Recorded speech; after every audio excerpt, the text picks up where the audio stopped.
Hello, everybody. Thanks for joining us today. I'm Lori Ballen with the Lori Ballen team, and that's your Keller Williams real estate team here in Las Vegas, and also with your digital marketing company, Ballen Brands. And this whole series is based on celebrating and learning from real estate agents that are doing some sort of lead generation activity at a high level.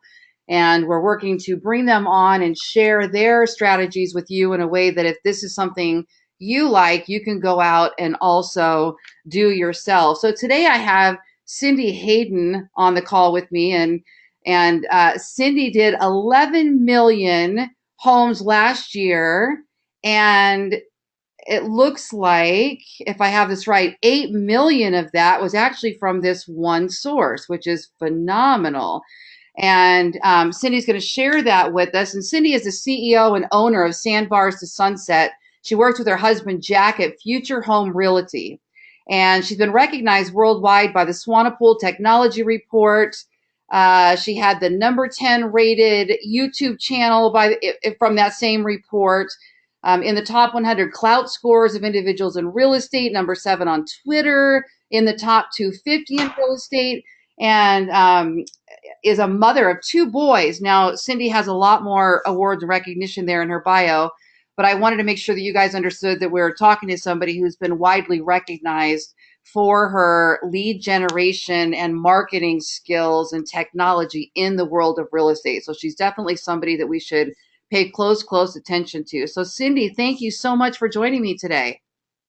Thanks for having me, Lori. I appreciate it. I'm looking forward to talking with you. So tell everybody where you serve so they know where to send their referrals. Yes, great. We're in the Tampa Bay market, specializing Clearwater to St. Pete are usually the cities people know, but we specialize in waterfront beaches. And again, we have 26 cities here in Pinellas County. But, when you think of Clearwater, St. Pete area, anywhere around that, Jack and I are helping people in our area. Fantastic. Now, give me just a short version of why you got into real estate. So it's a funny story. My husband and I both worked for IBM, and we'd moved several places, and we moved to the Tampa Bay market. And then they said, your next job's in Dallas. And we lived on the beach with toes in the sand, living the dream. And we just said, nope, we're not. And so we looked around and said, what do we do with our tech skills, our marketing skills that, make a living and live where we love? And so that's how our real estate business was born. And that was 12 years ago. Wow. And so this is what you both do full time. Correct. Mm-hmm. Failure wasn't an option. Right. I appreciate that. Although we do kind of fail forward, but we're not going to fail out, right? That's right. Absolutely. That's always the key. What does Jack do on your team?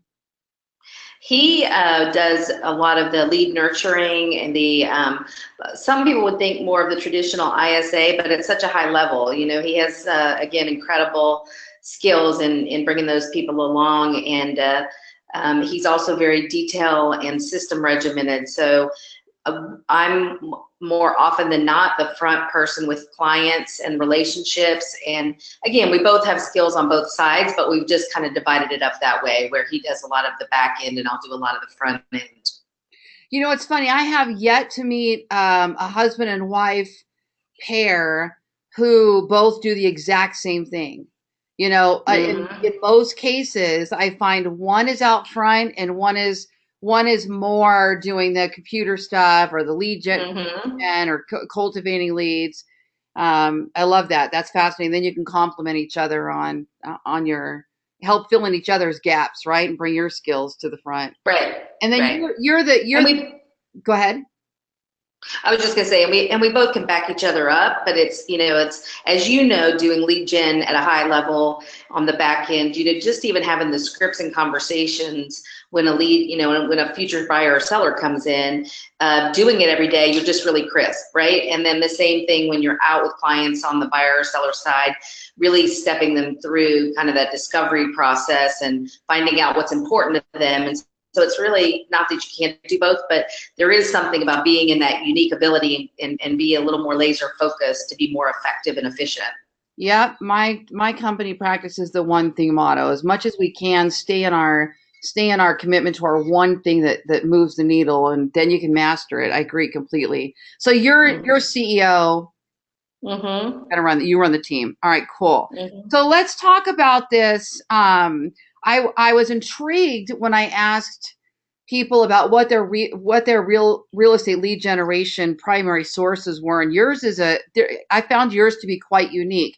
I have a lot of real estate agents that do a lot through their sphere of influence. They do a lot through referrals or geographic farming, but yours is so strategic and purposeful. And I want to talk about that. So why don't you go ahead and tell me about this networking that you do, and describe to us what it is and how it works. Absolutely. And if I can, I'll just give you a little bit of background. So a realtor friend of mine in Bonita Springs had started a group locally because they have a lot of seasonal people where in the off season they would visit local restaurants to support them and also get to know locals. And so I had looked at implementing some idea like that in my area. And what happened was I started out 6 years ago by inviting my past clients. And my original idea was to make it larger and kind of make it a networking event. And what was interesting was that at the time, we were still, we're blessed to work with really amazing people. And yet, as you know, running a business by yourself, for yourself, it seems like the work's never done. And so I just found that I wasn't making time to see these people I really cared about. And so we came up with this idea that on Sundays at 4:30, that we would pick a local restaurant. And the idea again was that we could help support local restaurants. But I found that for myself, I'm not sure if you've experienced this, but as a family, we tend to go to the same places all the time. And so I'd be driving the beaches and people who are looking to move to our area, and they would ask me about different places, like, oh, how is that place? Or what's the best place for this? And I realized I could kind of give you feedback on about 3 places, but I really wasn't that adventurous. And so I thought, well, what a great way to support the local restaurants and also kind of be the safari expert to take my tribe out and try different places. So I created this idea. And we actually call it Pinellas Eats. That's the name of our county, because I was smart enough to know, and this from websites with designing them, I wanted it to be large enough that I wouldn't outgrow. If you have a small area of the beaches, you could go everywhere, and then what? So back then I thought about that I wanted it to be large enough to be able to last. And when you think about, we started it 6 years ago, that we've definitely had to branch out. And so what was interesting is I invited my past clients, and they were the ones that actually requested that we keep it to just our tribe. They said, when you guys work with people, you work at a level of integrity that the people you attract are people we feel safe and comfortable around. And we work with, because we have a work component to our market, we have a lot of vacation homeowners, second homeowners, Clearwater Beach to St. Pete Beach, and then we have, regular communities. And so I hadn't really thought that at first, but I did decide to honor their request. And what came out of that was this beautiful tribe of people that have become really, a community that supports each other and helps each other. And so to just quickly tell you what we do is every Sunday, we go to a different local restaurant. My husband and I purchase the appetizers, and everybody else pays for their drinks and food. So interestingly enough, the first year of doing, you're cutting out on us a little bit. You start when you're at so you do the restaurant every Sunday, and then you started to tell us what you pay for and then what they pay for, but you got cut off there. Okay, sorry. We pay for the appetizers, and then the people that come pay for their own food and drinks. Gotcha. Okay. So what's been really interesting about that is it's amazing to see the law of reciprocity work, in that we stayed top of mind, and people would think of us when they ran into people that could use our help. And so in the first year, compared to what we spent on doing this, we got a 31 times return on that money spent. And it's a lot of fun. It's a great way to get together, and it forced Jack and I to take time out. And so there's a couple key points I'll share of what made it work that I learned along the way. One is we named the group. So over time, people feel like they're part of something, but it's not just Cindy and Jack's happy hour, right? So having a name like Pinella Seats, they'll tell their friends where they're going and they'll say, oh, Pinella Seats. And then it's funny, their friends will say, well, how can I go? And they're like, well, buy or sell a house with Jack or Cindy or refer somebody. So it's cool the way it's kind of, evolved into that. The second thing was we created a secret private Facebook group, and we only invite our past clients. And that was important. When we first did it, it wasn't secret and private. And so people started getting friendly, and someone said, hey, you can come visit me at my Delaware beach house. And all of a sudden, everybody on their Facebook feed that they knew was going, I'm coming, I'm coming, I'm coming. And that really wasn't who they meant to invite. So that was an interesting thing we learned. And then the third thing I learned is that nobody needs more pressure and stress in their life, but everybody likes to be invited.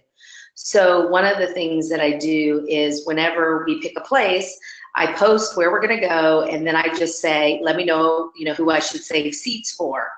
And so people then will chime in and, save 2 for me. I can't make it this week, this and that.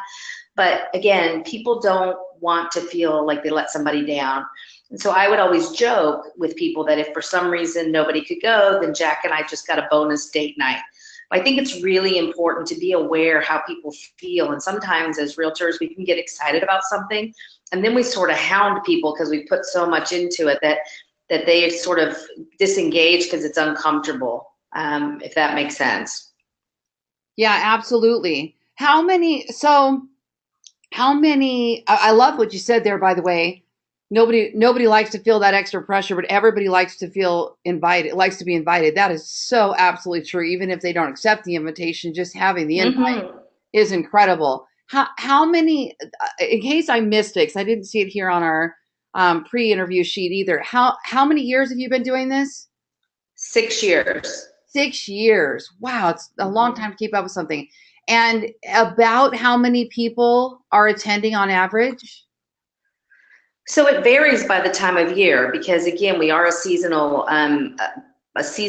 market. And so for our clients that own vacation rentals or second homes, we see more in the winter than we do, other times of the year. So I would say on average, we probably have, 8 to 10 people almost at everyone. And then sometimes it'll be 20, 25. Kind of the unexpected perk, I got to tell you, that happened about year 3 is when Jack and I would have somebody fly into town looking at property. We would often bring them, because we let people know, come 4 o'clock on Sunday, this is where I'm going to be. You're welcome to join us. But it was a good time for us because most people don't really want you in their house Sunday after 4 anyway. So it was a time commitment that I knew I could keep.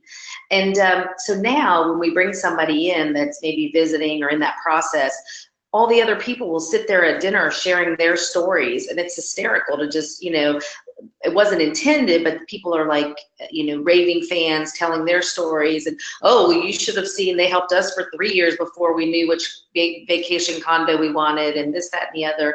And so the power of that. And the other thing is we've built this core group of regulars that live here that, if we had 2 people, for instance, that or somebody new to the group and somebody visiting, they will pick up the ambassador role and make them feel comfortable and talk with them. And so it's really just this beautiful dynamic. The one thing I want to tell you, because a lot of people might be thinking about why do we do it weekly, and so again, there was some logic to that. Because we do have a seasonal kind of demographic, we serve primarily people that are 45 to 60-ish, that are second home, close to empty nesters. Again, I would say 85% of our people. So we didn't want people to have to think, if they came to town, was this the Sunday that we have it once a month? Was this not? And I don't know if you've ever been in anything, but all of a sudden you miss a week, and then you miss another week, and you just don't know how to plug back in. And I've experienced that for myself and things. So while it was a big commitment, we made the decision that we didn't want our clients to have to think about when it was. They know they can connect with us on Sundays, and all they have to ask is where. So we do have some clients that are not on Facebook, and literally when they're coming to town, they'll text me, hey, we're coming in Sunday, are you guys meeting?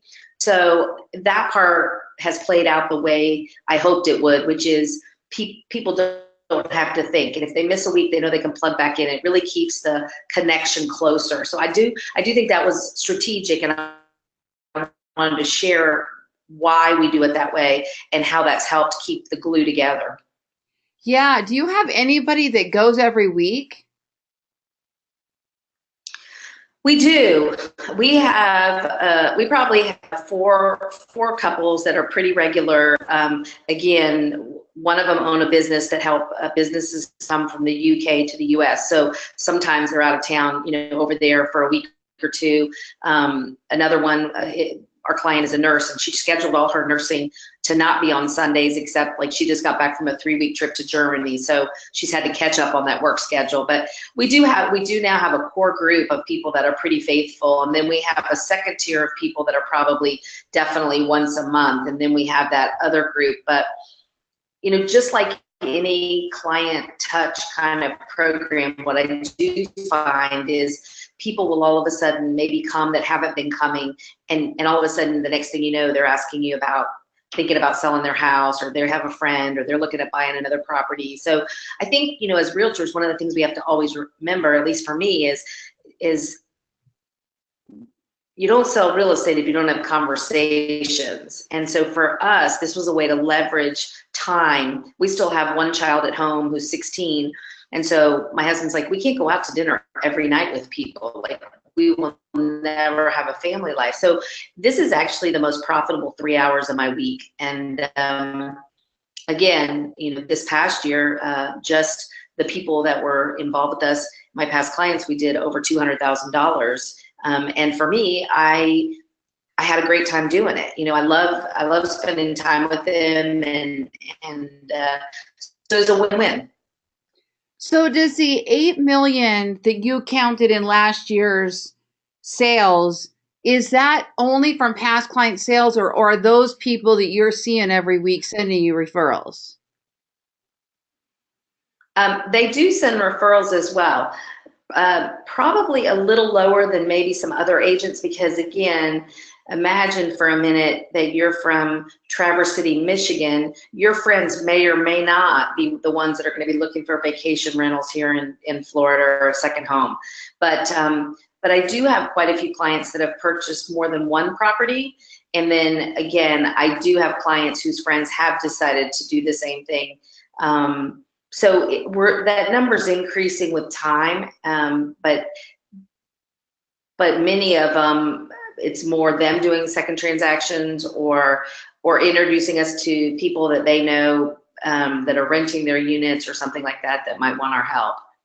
Got it. So what you're really doing here, it sounds like, is lead generating for future business by cultivating relationships with existing clients.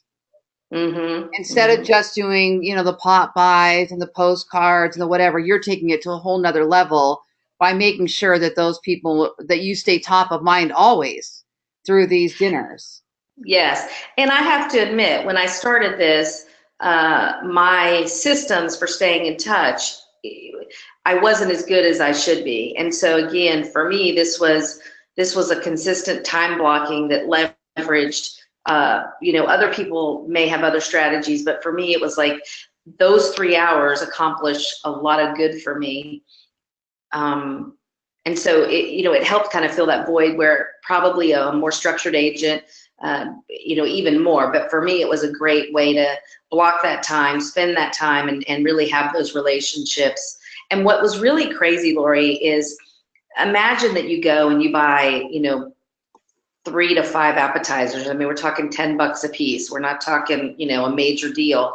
And it's funny how the people that have come, they have such overwhelming gratitude that it really surprised me. I didn't expect that, and they're like, well, you're always doing this. You're always, and one other tip I want to share with your listeners is the thing that also makes this work for me is it's scalable. So when I pick a restaurant and I put it out there, all I have to do is make a reservation. I mean, imagine if you were hosting this in your own house and you don't know till the day before, do you have 3 people? Do you have 23 people? It can really be stressful as an agent, and I didn't want that stress. I got enough stress. I wanted to know that I could call a restaurant and be like, 8 chairs, 20 chairs, But I think it's important because, as you know, if you set yourself up for a system that's not scalable, your success can overwhelm you. Your success can be your failure point. And so for me, the fact that I didn't have to clean my house, the fact that I didn't have to, do all those things was important. And so that's a good tip for people thinking about it is, I've suggested to other agents they could certainly do a wind down Wednesday and do a happy hour somewhere. Or they could do, a breakfast or, whatever works for your demographic, right? I mean, if I still had little kids, it might be more mommy and me oriented stuff. But the reality is where we are now, pretty close to empty nesters like our clients, this works best, So I think also being authentic to who you are and where you are will make it be more fun and less stress, in my experience. Yeah, it sounds like you've chosen something that's quite convenient. You're not having to do a lot of prep. You're not having to do a lot of cleanup. And you said that you're doing the invites by Facebook, so you're going to one place to invite everybody, right? Right. Yeah. Right. So that's really cool. So then you just show up, and you don't have to have all that stress. And then you're building these really, I mean, nothing compares. There's no postcard. There's no, let me pop by and bring you a pumpkin. None of that stuff compares to the relationships that you've built and continue to build. So I would imagine that those are clients for life, and you're going to stay in touch with them much, much longer than, how many times have the rest of us, me included, had somebody that we sold a house to years ago. They bought a house and we represented the buyer, and several years later they sell that house with another agent. Not because we didn't do an excellent job, but because somewhere we dropped the ball in letting them know where we were, or we moved brokerages or whatever. And we never really built a relationship like you were saying. Mm-hmm. And the funny part, exactly what you were saying, is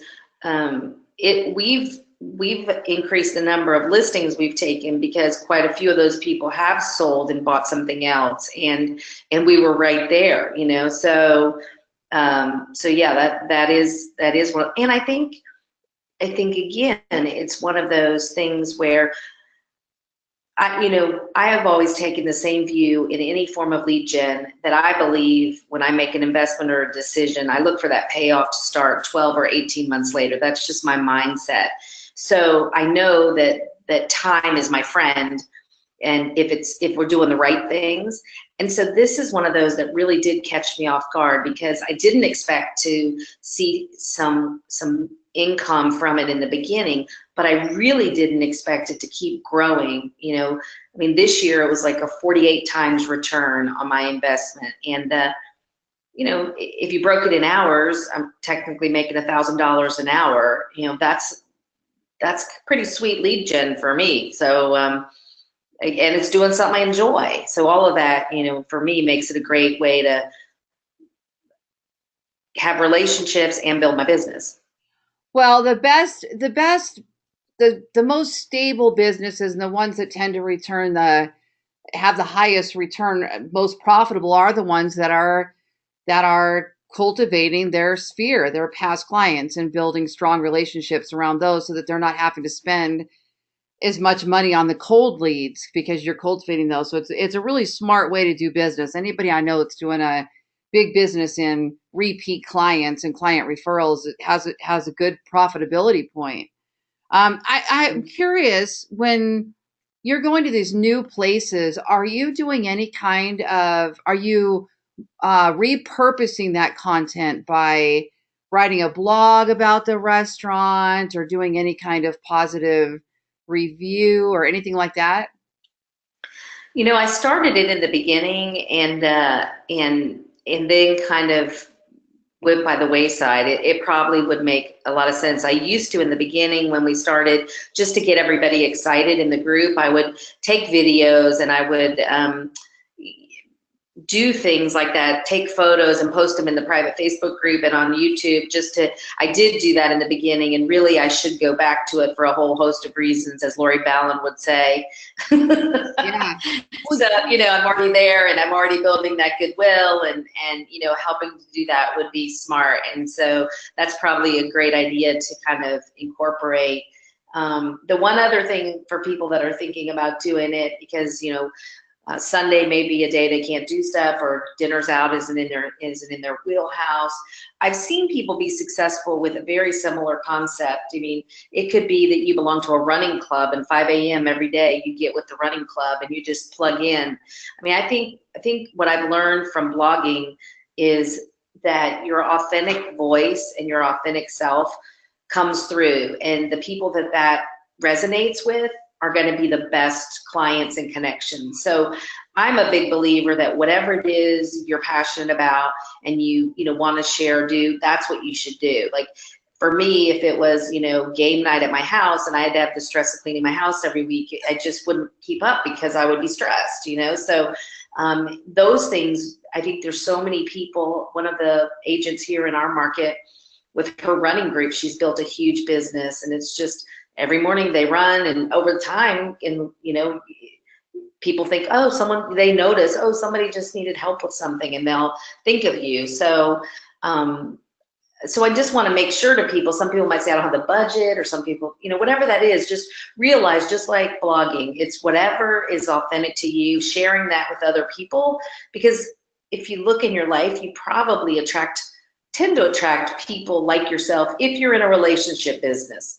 I mean, if you're in a heads down, numbers cranking, phone dialing, you may or may not find that, or you may decide to cultivate a subset of that. But at the end of the day, for anybody that has a sphere business, usually the connections are around commonalities, that they're just, so that's my thought on that I would just share when you're thinking. It doesn't have to be this, it could be any one-off of this, Yeah, I would think this would be a cool draw to restaurants and places to eat are some of the top searched keywords in any market.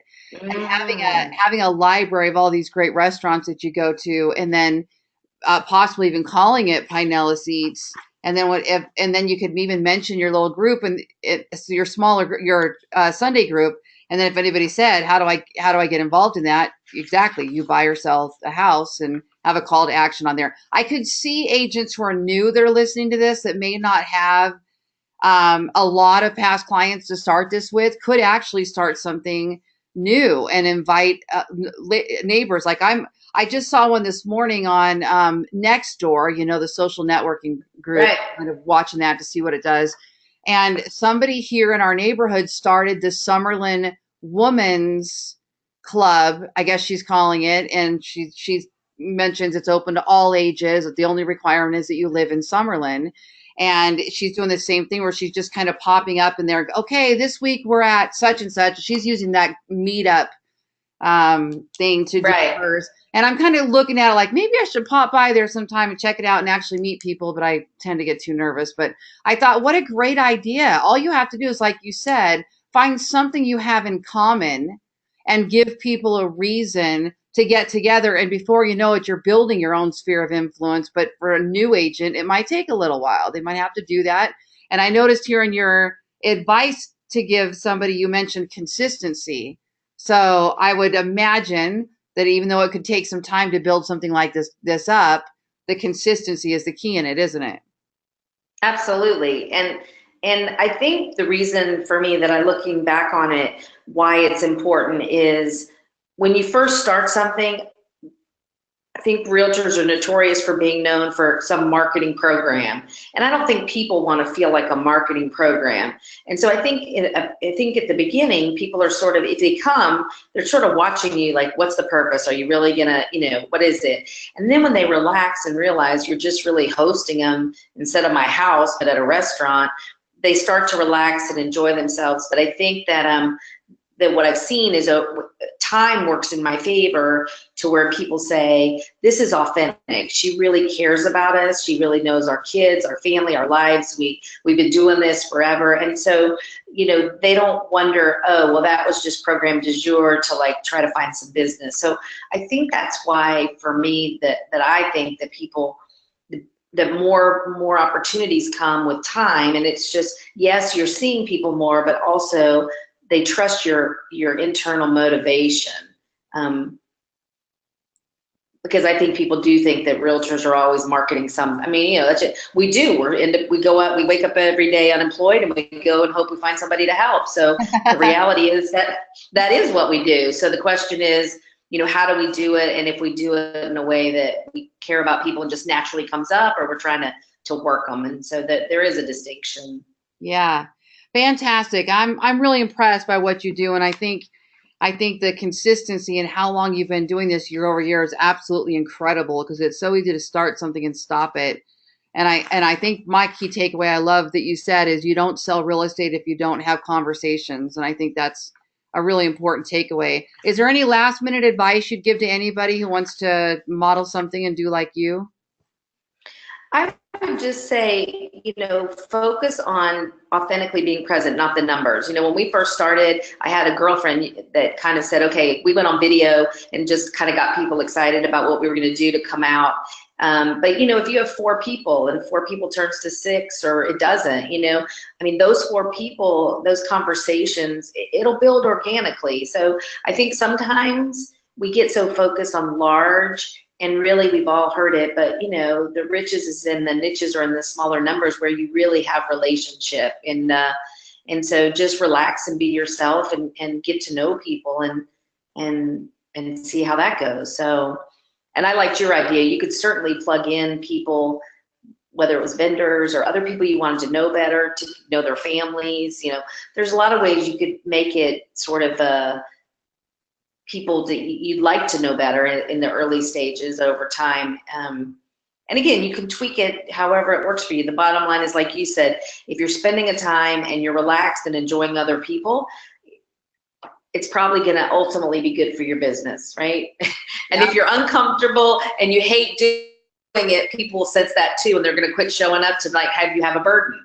So it's seriously, be honest with what you like, and don't do what you think just because I can't cook and I have to make reservations at a restaurant. That doesn't mean you have to. Do what works for you, and you will attract the people that are attracted to the same to you, and just the piece of that. That's, like I said, blogging has taught me that, and it's such a piece because I don't worry about what I look like, because people are going to see you in person. It's like the whole video thing. I don't worry about trying to be someone I'm not, because people are going to get to know us, and each of us is going to resonate with people that are going to enjoy working with us. That's right. What I've learned. Mm-hmm. Yep. We attract who we are. That's absolutely true. Well, I appreciate your time with me today, Cindy. Thanks for having me. And I'm sure our listeners are going to get a lot out of this. And again, Cindy is in Pinellas County, and it's Cindy Hayden, Sandbars to Sunsets, Clearwater Beach to St. Pete, I believe you called it, and Tampa, in the Tampa Bay area. So she would appreciate your referrals. All right, Cindy, you have a fantastic day, and I look forward to talking to you again. You too, Lori. Thanks for the interview, and I love what you do. Thank you. Bye-bye. Bye.